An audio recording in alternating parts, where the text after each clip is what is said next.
지난 토요일 이어서 계속해서 요한복음 13장 말씀을 보겠습니다. 요한복음 이제 13장 이 말씀은 예수님께서 십자가에 달려 돌아가시기 전 일주일 동안에 일어났던 일입니다. 여러분 우리가 복음서 마태, 마가, 누가 복음과 요한복음, 그래서 우리가 마태, 마가, 누가를 보통 우리가 공관복음이라 그러지 않습니까?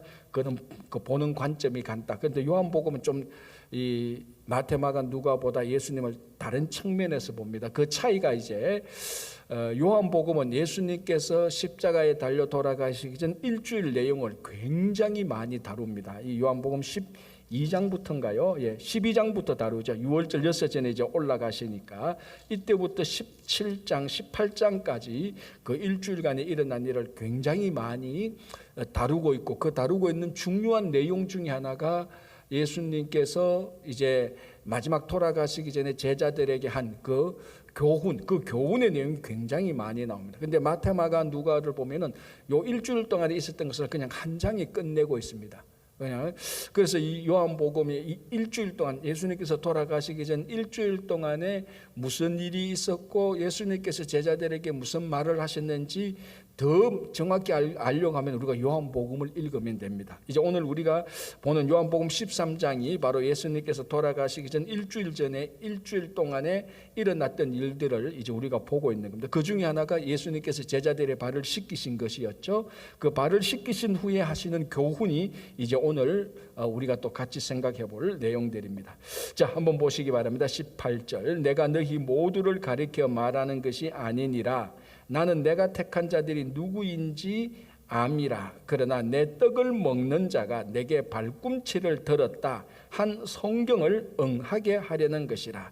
자, 요 앞에 무슨 내용이 있는가 하시면은 너희들이 이것을 행하는 자는 다 복이 있으리라 그러면서 다는 아니다 말했습니다. 다는 아니다. 이제 그 가운데 지금 이 말은 누구에게 하고 있는가 하면 예수님의 12제자들에게 하고 있는 겁니다. 청중들에게 하고 있는 것이 아니고 예수님의 12제자들만 따로 불러서 그들에게 발을 씻기고 난 다음에 이 발을 씻기신 예수님께서 성김의 본을 보인 것을 설명을 하면서 우리가 지난 토요일 날 살펴본 대로 내가 본을 보였으니 너희도 이 본대로 행하라. 이 본대로 행하는 자가 복이 있다라고 말했습니다. 그런데 다는 아니다. 이 다는 아니라는 것은 최소한 한 명은 아니라는 거죠. 이제 예수님께서 이제 오늘 우리가 이 내용을 알다시피 그 다는 아니다에서 한 명 빠지는 사람 누구? 가룟 유다. 가룟 유다가 예수님을 이제 배반할 것을 말하는 거죠. 그래서 18절에 이게 성경 구절을 인용하는 내용인데 내 떡을 먹는 자가 내게 발꿈치를 들었다. 자, 누가 내게 발꿈치를 들었다 하는 이 의미는 결코 좋은 말이 아닙니다. 굉장히 부정적인 말이고 내게 반역을 하고 나를 무시하고 나를 배반하고 나를 멸시하는 그런 의미입니다. 그러니까 내가 내 떡을 먹는 자는, 이 말은 한 테이블에 둘러앉아서 나와 함께 이 테이블에서 음식을 함께 나누고 서로 교제를 하는 자는 이 말입니다. 그러니까 그 테이블에 같이 앉아 있는 사람은 같이 친밀함, 같은 동료의 사람들 친밀함, 그리고 충성, 이런 의미가 있는 겁니다. 내 떡을 먹는 자는, 예수님과 함께 떡을 먹는 자는 이게 성찬식 할 때 이제 마지막 예수님 돌아가시기 일주일 전에 성찬식을 할 때 떡을 건네주지 않습니까? 그 떡을 모든 먹는 자 중에 하나는 나와 함께 같이 삶을 나누었고 나와 함께 하나님 나라에 충성했던 이 사람들 가운데 하나가 내게 발꿈치를 댈 것이다. 내게 나를 배반할 것이다. 라고 이렇게 말을 하는 겁니다. 이것이 구약 성경에 있는 말인데 이게 실제로 기록됐을 때는 어떤 상황인가 하면 다윗의 충성된 종 아히도벨이 압살롬의 반역이 일어났을 때 압살롬 편에 가서 다윗을 배반한 그 내용입니다. 구약에서. 그 내용을 예수님께서 인용하셔서 너희들 가운데 한 사람도 마치 아히도벨이 다윗을 배반한 것처럼 너희들 가운데 한 사람도 나를 배반할 것이다. 자, 아히도벨이 어떤 인물이었죠? 그 다윗의 참모들 가운데서 가장 똑똑했던, 우리 삼국지로 말하면 제갈량과 같은 그런 인물이었습니다. 그러니까 이 가룟 유다도 우리가 일반적으로 알기에 예수님의 12제자 가운데 그래도 가장 우리 말하면 식자청에 해당되는 분, 가장 그래도 이성적으로 판단을 하고 계산도 잘하는, 재리에도 바른 그런 사람들이었죠. 그래서 이미 우리가 앞에서 본 것처럼 향료 옥합을 깨뜨렸을 때 딱 보고 이게 벌써 300데나리온인 걸 알고 이것을 가지고 우리가 구제를 하면 얼마나 좋겠느냐. 그러니까 일어난 사건에서 금방 그 모든 사건을 즉각 해석하고 즉각 반응을 보일 수 있는, 우리 말하면 제일 똑똑한 사람이라고 보면 되는 겁니다. 마치 다윗의 옆에서 아히도벨이 제일 똑똑했고 제일 똑똑한 아히도벨이 다윗을 배반한 것처럼 예수님의 12제자 가운데 가장 똑똑하다고 우리가 인정되어지는 가룟 유다가 예수님을 배반한 겁니다. 그러니까 떡을 먹었던 사람들, 함께 떡을 먹었던 사람, 가장 친근했고 가장 우리가 삶을 함께 나누자고 맹세했고 서로에게 충성을 했던 사람들이 가운데 한 사람이 배반을 할 것이다. 그래서 여러분, 우리가 이런 삶을 많이 겪어봤지 않습니까? 여러분, 관계가 멀리 떨어져 있는 사람이 사돈의 팔촌이 나를 배반했다, 그거 여러분 우리가 배반했다고 생각 안 하잖아요, 그죠? 아니, 사돈의 팔촌 거의 남인데 남이 뭐 나를 배반합니까? 그러나 거의 가족과 같이 살았던 사람들, 정말 내가 이 사람하고 평생을 같이 가야 되겠다고 생각하는 사람들이 배반할 때 그 배반의 경험들을 여러분 뭐 한두 번 다 당해봤지 않습니까? 그래서 우리가 이것을 볼 때 꼭 그렇다고 해서 가장 친근한 사람이 다 배반한다, 그런 말은 또 절대로 아닙니다. 이것을 볼 때 우리가 이 신앙생활에서 같이 공동체 생활할 때 참 중요한 것은요, 이 서로의 성도의 친밀감, 이것을 신앙 가운데서 잘 유지할 줄 알아야 됩니다.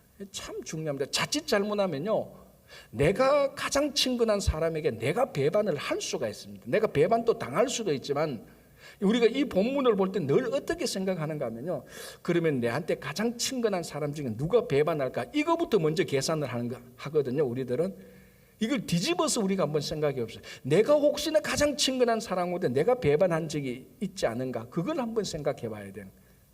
우리는 아직까지도 여전히 우리가 성경을 읽을 때 어떻게 적용하는 경향이 있는가, 나쁜 것은 타인에게, 좋은 것은 내게, 그렇게 적용하는 경향들이 참 많이 있습니다. 그러나 때로는 뒤집어서 한번 우리가 적용을 해봐야 됩니다. 이 가룟 유다가 예수님을 팔았구나, 가장 똑똑하고 가장 가까운 데 있는 사람이 가룟 유다를 팔았구나. 이거 내가 그러면 내 근처에서 가장 똑똑하고 가장 친근한 사람 누구 하나가 배반할까, 이 근처에서 누가 배반할까, 두리번 찾지 마시고 내가 가룟 유다처럼 배반하고는 있지 않을까라고 나 자신을 보면서 경계를 해야 되는 겁니다. 내가 가룟 유다는 아닌가라고 경계를 해야 되는 거예요. 우리 가운데 내 근처에서 누가 가룟 유다가 될까 호시탐탐 노리면 아무런 관계를 맺지 못하는 겁니다. 내가 가룟 유다가 아닌가, 내가 가장 친했던 사람 가운데 내가 누구를 배반했지는 않은가, 그걸 우리가 한번 생각해 봐야 되는 것이고요. 좀 더 한 발자국 더 나가서 우리가 신앙적으로 생각한다면 이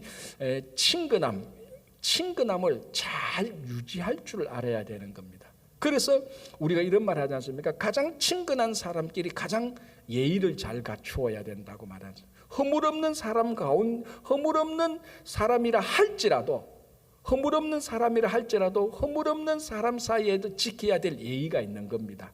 자, 이 예의가 사람과 사람 사이를 딱딱하게 만들어주는 그런 예의가 아니고, 이 예의는 그 친근감을 끝까지 유지할 수 있도록 해줘야 되는 예의, 그 예의를 말하는 거죠. 자, 19절 보겠습니다. 지금부터 일이 일어나기 전에 미리 너희에게 일러두면 일이 일어날 때에 내가 그인 줄 너희가 믿게 하려 함이로라. 자, 우리가 이 요한복음 읽을 때는 19절 같은 말씀을 사실 별로 중요하지 않게 그냥 읽고 넘어가거든요. 그런데 여기 지금 굉장히 중요한 내용이 있습니다. 자, 다시 한번 볼게요. 지금부터 일이 일어나기 전에 미리 너희에게 일러두면 일이 일어날 때, 자, 여기서 일은 어떤 일을 말하죠? 그렇죠. 십자가에서 고난당하고 죽으실 것을 말하잖아요. 자, 우리가 그래서 보통 말해서 고난이라고 보겠습니다. 크게. 자, 지금부터 고난이 일어나기 전에 미리 너희에게 일러두면 고난이 일어날 때, 일이 일어날 때, 아마 우리가 이 내용을 제대로 좀 파악하기 위해서 고난이 일어날 때에 내가 그인 줄 너희가 믿게 하려 할 것이다. 자, 내가 그다, 이 말은 요한복음에서 굉장히 중요하게 말하지 않습니까? 내가 그다. 모세가 하나님한테, 하나님, 이스라엘 백성들이 하나님이 누구라고 말합니까? 하나님의 이름을 알려주십시오. 그래야 내가 이스라엘 백성들한테 이런 하나님이 너희를 해방시켰다라고 말할 것 아닙니까? 라고 말할 때 하나님이 뭐라고 말했습니까? 내가 그다 이 말이에요. 나는 스스로 있는 자다. 내가 바로 그 사람이다. 그 말을 제가 지난주 굉장히 강조했습니다. 그 예수님이 그 말씀을 하시는 거예요. 그러니까 이 말씀을 할 수 있는 사람은 스스로 존재하는 분 외에는 할 수가 없습니다. 하나님과 예수님 외에는. 여러분들 어디 가서 내가 그다 그렇게 말하면 큰일 납니다. 물론 다른 의미로 말하셨잖아요. 야, 내가 내가 좀 잘못했고, 야, 누가 이 방을 이렇게 어지럽혀 놨어? 아니, 내가 했어. 이런 의미는 괜찮지만 스스로 존재하는 의미에서 내가 그다 그러면 그건 진짜로 큰일 납니다. 자, 그런데 오늘 예수님께서 고난이 일어날 때 내가 그다라는 것이 판명되어질 것이다. 이것을 너희가 믿게 할 것이라는 겁니다. 자, 뭘 알 수 있습니까? 이 진짜 예수님이 예수님인 걸 어떤 과정을 통해서 진짜 예수님인가가 드러납니까? 무슨 과정? 고난의 과정입니다. 이 일이 일어날 때 내가 그인 줄 너희들이 알겠어. 내가 진짜 참 하나님인 줄은 너희들이 이 고난을 통해서 내가 누군가를 알게 될 것이다. 무슨 말인가 하면 우리 신앙은, 참된 신앙은 고난을 통해서 알게 되어지는 겁니다. 예수님께서 만약에, 여러분 지금도 한번 생각해 보십시오. 예수님께서 십자가를 지시지 않고 모든 기적만 해가시고 사람들의 인기만 얻었다면 지금 우리가 예수님을 우리의 구주라고 고백하겠습니까, 여러분? 십자가 없는 예수를 여러분들이 고백하겠습니까? 그 여러분들의 주님으로 고백 못하죠. 여기 있는 십자가가 있기 때문에, 이 십자가 사건이 있기 때문에 우리가 예수님이 우리의 구주임을 믿고 받아들이고 있는 것 아닙니까? 그 십자가 사건이 뭡니까? 목에 달고 다니는 그런 십자가 아니지 않습니까? 고난 아닙니까? 고난과 죽음입니다. 예수님께서 고난과 죽음을 통하여서, 십자가의 고난과 죽음을 통하여서 진짜 하나님이라는 것이 드러난다는 겁니다. 기적을 통해서 드러나는 것이 아니고 사람들한테 잘 보이고 사람들한테 인기를 얻고 지금 이제 예루살렘에 들어왔으니 우리가 앞에서 봤지 않습니까? 호산나 호산나 뭐 이렇게 말하면서 종려 가진 들고 승리의 왕이 왔다, 이스라엘의 왕이 왔다, 그런 일들을 통하여서 예수님이 진짜 하나님이라는 과정이 드러나는 게 아니고 십자가 사건을 통해서 예수님이 진짜 하나님이고 예수님이 진짜 그리스도라는 것이 드러난다는 말입니다. 그건 우리는 어떻습니까? 우리가 진짜 이 신앙이 진짜 신앙인지 가짜 신앙인지 우리가 십자가를 통과하느냐 못하느냐 거기에 다 있다는 겁니다. 한 번도 십자가를 통과하지 않았다? 그거 50년 60년 믿었던 신앙 다 도루묵입니다. 그거 다 헛것입니다. 오늘도 예수님께서 십자가 사건을 통하여서 내가 그라는 것을, 십자가 사건을 통해서 예수님께서 세상의 빛이라는 것, 생명의 떡이라는 것, 길이요 진리요 생미라는 것, 십자가 사건을 통해서 부활이요 생미라는 것이 드러나는 것이지, 십자가 빼면은 예수님이 누구라는 거 아무것도 안 되는, 십자가 빼면은 예수님은 그냥 요셉의 아들이에요. 그 나사렛에서 30년 그 자랐던 어린 시절을 보냈던 바로 그는 나사렛하고 똑같습니다. 십자가 사건이 없다면. 그래서 오늘 보십시오. 이 일이 일어날 때, 이 고난이 일어날 때 내가 그인 줄, 내가 진짜 하나님이 보내신 것을 알게 되고 너희가 믿게 하려 함이로라라고 말을 하는 것.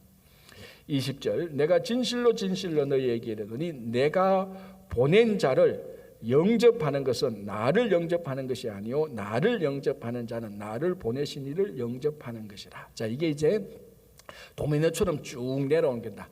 하나님이 보내신 자를 믿는 것은 하나님을 믿는 것이고, 예수님께서 보내신 자를 믿는 것은 예수님을 믿는 자고, 그리고 그 파송된 사람을 믿는 것은 그 본부를 믿는 것하고 똑같습니다. 자, 여러분 이렇게 생각하면 됩니다. 우리가 그 브랜치들이 많지 않습니까? 뭐 여행사도 있고, 뭐 보험도 있고, 뭐 어떤 큰 기업의 브랜치도 있고. 자, 우리가 그 본부에는 못 가니까 그 브랜치 가서 무슨 일을 하고 나중에 사인을 하고 계약을 합니다.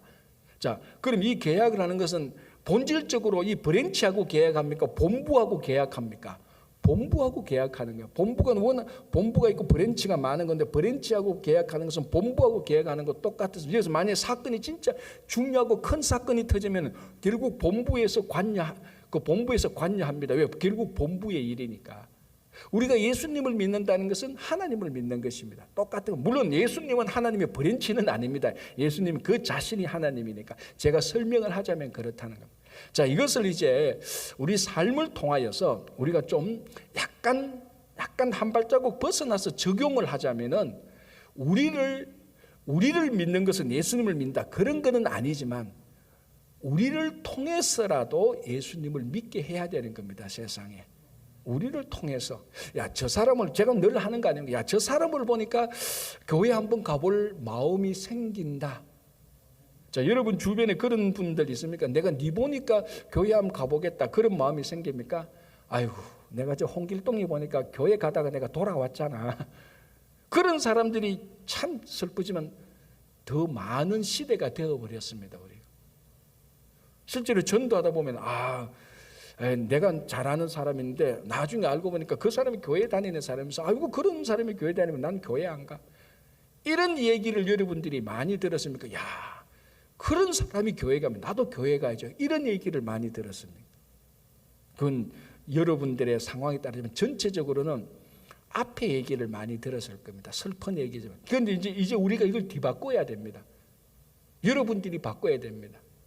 누구를 보니까 내가 내 평생 교회 한 번도 안 가봤는데 누구를 보니까 교회 한번 가봐. 그 사람 참 훌륭하더라. 교회 가면 그렇게 훌륭하게 되는가 보다. 나도 한번 가보자. 그게 세상의 빛이 되고 세상의 소금이 되는 거 아닙니까? 그죠? 자, 21절 예수께서 이 말씀을 하시고 심령이 괴로워 정언하여 이르시되. 심령이 괴로워. 자, 예수님은 하나님에 의해서 분명히 사람이 되셨습니다. 그래서 간혹 어떤 사람은 이렇게 말합니다. 이 예수님이 누군가를 잘 모르는 사람이 예수님은 신인데 뭐 괴로움도 있고 배고픔도 뭐 있어. 예수님은 신인데 아프지 않을 거야 라고 말하는 사람이 가끔 있습니다. 그래서 실제로 이때에 영지주의라는 어떤 단체들, 우리가 이제 가장 큰 이단이라고 하는 이 영지주의라는 사람들이 영지주의에 빠진 사람, 영지주의는 뭐냐면은 쉽게 말하면 모든 걸 이분법으로 봅니다. 다 이분법으로 보면서 예수님께서 이 땅에 오신 것은 완전히 사람으로 온 것이 아니고 사람의 모양만 빌려서 왔다. 속에는 완전히 하나님이고 진짜 사람은 아니다. 사람의 모양만, 우리말하면 가면만 쓰고 온 것이다라고 그렇게 말했던 사람입니다. 자, 예수님께서 사람의 가면을 쓰고 오셨습니까? 예수님은 실제로 사람이 되셨습니다. 자, 이거는 굉장히 중요한 거죠. 무슨 차이인가 하면은 여러분들이 누구한테 잘하는 척하고 진짜로 잘하는 거하고 같습니까? 다릅니까? 완전히 반대죠. 잘해주는 척은 진짜로 잘하는 거 아니에요. 잘해주는 척은 겉으로 보면 똑같은 거지만 속에 보면 잘해주는 척은 잘하는 거 아닙니다. 그런데 진짜로 잘하는 거는 진짜로 잘하는 것이죠. 겉으로 보면 똑같은데 속에 보면 반대예요. 예수님께서 사람이 되신 거하고 사람처럼 된 거하고는 다릅니다. 사람이 되신 거예요. 사람이 되셨기 때문에 우리하고 똑같은 감정이 있고 우리하고 똑같은 아픔이 있는 겁니다. 그러니까 예수님께서 자기 12명의 제자 중 하나가 배반하는 것이 얼마나 가슴이 아픕니까? 심령이 괴로워. 자기 12명의 한 사람이 배반하는 거예요. 괴로워 미칠 지경인 게 이게. 괴로워 미칠 지경. 그러니까 예수님은 진짜로 사람이 되신 것이고 사랑하는 12명의 제자 가운데 하나가 배반하는 것이 가슴이 찢어지는 것. 그렇게 말하는 심령이 괴로워 정언하여 이르시되 내가 진실로 너희에게 이르노니 너희 중 하나가 나를 팔리라. 이제 가룟 유다를 지적하는 거죠. 그런데 이거는 딱 두 사람만 알고 있습니다. 누구만 압니까? 예수님과 가룟 유다 자신이. 자, 왜 가룟 유다가 지금 이때는 알죠? 우리 앞에서 봤죠? 사탄이 가룟 유다의 마음에 예수를 팔 생각을 넣었습니다. 그러니까 가룟 유다는 압니다. 자기가 배반자라는 것. 예수님은 알죠. 나머지는 아무도 모릅니다. 자, 그래서 너희 중에 하나가 나를 팔리라. 자, 이 말은 예언적인 말도 되지만은 더 중요한 것은 무엇이겠습니까? 예언적인 말도 되겠지만 가룟 유다에게 말하는 겁니다. 네가 나를 파는 건 내가 알고 있다. 아직 네가 나를 팔지는 않았다. 무슨 말입니까? 기회를 주는 거죠. 아직 아무한테도 들키지 않습니다. 왜 여러분 그 어머니 아버지로서 자녀가 잘못했을 때 자녀가 잘못한 것을 깨우치도록 기회를 주잖아요. 그 기회를 주는 게 판 다 깨놓고 야, 너 이거 잘못했지. 내가 하루 동안 내가 그 하루를 줄 테니까 너 잘못한 거 반성해. 물론 이렇게 할 수도 있습니다. 그러나 속이 깊은 부모라면은 그 아이가 스스로 잘못을 깨닫고 스스로 반성하도록 기회를 주는 거죠. 걔가 무한하지 않도록 스스로 알도록. 그러니까 사인을 보내는 거 아닙니까? 너 그런 일을 했는데 내 알고 있다. 그러니까 또 제대로 된 자식이면 이건 내가 어머님이 이거 알고 있구나, 아버지가 알고 있구나, 이거 내가 잘못했구나, 내가 안 해야 되겠다, 다 끊어야 되는데 거기 진짜 속 깊은 어머니하고 이제 제대로 된 이 자식 간에 서로 상처를 주지 않고 잘못을 끊어내는 방법 아닙니까? 판 다 깨가지고 너 잘못해서 사람들한테 다 알려놓고 잘못해서 회개. 그러면 판 다 깨지고 굉장히 말하는 사람이나 그 당하는 사람이 다 상처를 입고 회복이 불가능합니다. 예수님께서 판을 안 깹니다 지금. 그러나 분명히 가룟 유다에게 말합니다. 네가 나를 팔 것 아니냐. 내 알고 있다. 자, 아직 기회가 남았다. 아직 팔 시간은 오지 않았다. 지금 네가 빨리 하려고 하는 거 하지 마라. 회개할 기회를 주는 겁니다. 예언적인 말이지만도 회개할 기회를 주는 겁니다. 여기 한 번만 줍니까? 아니요. 잘 보십시오. 26절 예수께서 대답하시되 내가 떡 한 조각을 적셔다 주는 자가 그니라. 더 정확히 말을 합니다. 자, 우리 중에 하나가 나를 팔리라. 가룟 유다는 이렇게 생각할 수 있겠죠. 예수님이 알까? 에이, 설마 잘못 집을 수도 있겠지. 좀 있어보자. 자, 그러니까 더 진하게 나옵니다. 내가 떡 한 조각을 적셔다 주는 자. 그러면 떡 한 조각에서 내한테 주면 어떡하지? 야, 이거 들키기 전에 빨리 내가 이거 좀 어떻게 회개해야 되겠다. 점점 더 예수님은 회개할 수 있도록 점점 더 구체적으로 가룟 유다를 말합니다. 그러니까 너희 중 하나가 나를 팔리라. 1차 회개할 시간을 줍니다. 2차 떡을 적셔다 주는 자가 바로 그 사람이다. 2차 회개할 시간을 줍니다. 자, 항상 우리는 뭡니까? 3세판. 한 번 더 있습니다. 보십시오. 26절 중간에 곧 한 조각을 적셔서 가롯 시몬의 아들 유다에게 주시니.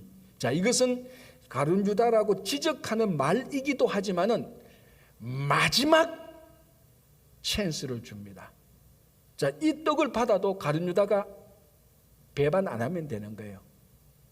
이 공개적으로 드러난 거예요. 자, 이래 드러나도 다른 제자들은 긴가민가해요. 지금 왜냐하면 이게 지금 예수님과 가룟 유다 사이에 둘만의 교감을 가지고 계속 얘기하는 게 옆에 있는 제자들이 이게 무슨 말이 돌아가는 행편을 잘 모르는 거예요. 자, 그래서 떡 한 조각을 적셔 주시면서 자, 네가 할 일을 하라. 네 다 알고 있다. 너 나 배신할 거냐? 배신하려면 해라. 완전히 다 들게. 두 사람 사이는 완전히 다 들게요. 완전히 다 들켰기 때문에 진짜 이때는 가룟 유다가 내 들켰구나. 이거 내가 예수님 배반하면 안 되구나. 그러면은 마지막으로 회복이 되는 겁니다. 왜? 제자들 아직 몰라요. 상처를 아직 안 받았어요. 자, 제자들 한번 보시기 바랍니다. 29절에 어떤 이들은 유다가 돈괴를 맡았으므로 명절에 우리가 쓸 물건을 사라 하시는지 혹은 가난한 자들에게 무엇을 주라 하시는 줄로 생각하더라. 제3자인 나머지 제자들은 예수님께서 떡을 주시면서 가룟 유다에게 네 할 일을 하라니까 이 제자들이 설마 우리 가운데 가룟 유다가 배반하리라고는 생각 못했습니다. 그래서 할 일을 하라 그러니까 가룟 유다가 동계를 맡았으니까 우리 설 물건을 사라. 네 할 일을 하라. 아니면은 이제 6월절이니까 우리도 누구를 좀 구제해야 되지 않냐. 왜냐하면 명절 때 또 구제를 많이 하고 하거든요. 우리도 크리스마스 때 뭐 구제 많이 하지 않습니까? 그것처럼 제자들은 그렇게 잘못 생각하고 있어요. 그러나 예수님과 가룟 유다는 정확히 교감이 오고 있습니다. 자, 이거는 예언적인 거, 너 할 일을 하라고 이런 것도 되지만 그 중간에 메인이 흐르는 것은 가룟 유다에 대한 계속해서 회개할 수 있는 찬스를 계속해서 줍니다. 3차까지 줍니다. 3세판. 그런데도 가룟 유다가 이때 알고 내가 들켰구나. 예수님 다 알고 계시는. 그런데 예수님께서 내게 이거 돌이킬 수 있는 기회를 주시는구나. 이제 내가 팔면 안 되고. 이러면 어떻게 됩니까? 회개하고 조용히 종교 지도자한테 가서 은삼순양 받은 거 내가 생각 잘못했다. 내가 못하겠다.